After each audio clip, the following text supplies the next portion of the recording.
I want to tell you we are united here.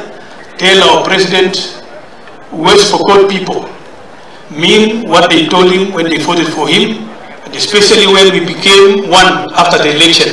Those of us who are in the opposition came back to Kenya Kwanza. Those of us who are everywhere else, we are now one. This region has no petty politics anymore, and I thank God for that we are all the same. I'm only going to request, since there was a prayer here that no politics, I was going to request that Kenya needs to be together in prayer at such time as this.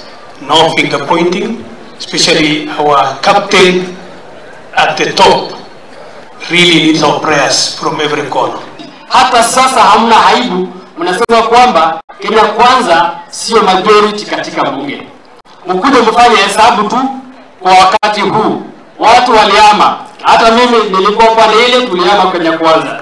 Wakati huu kuja fanya hesabu, wacha kutufanyia interpretation ya uongo ya kutuambia kwamba Azimio ndio liko na majority. Nake gavana wa Kisii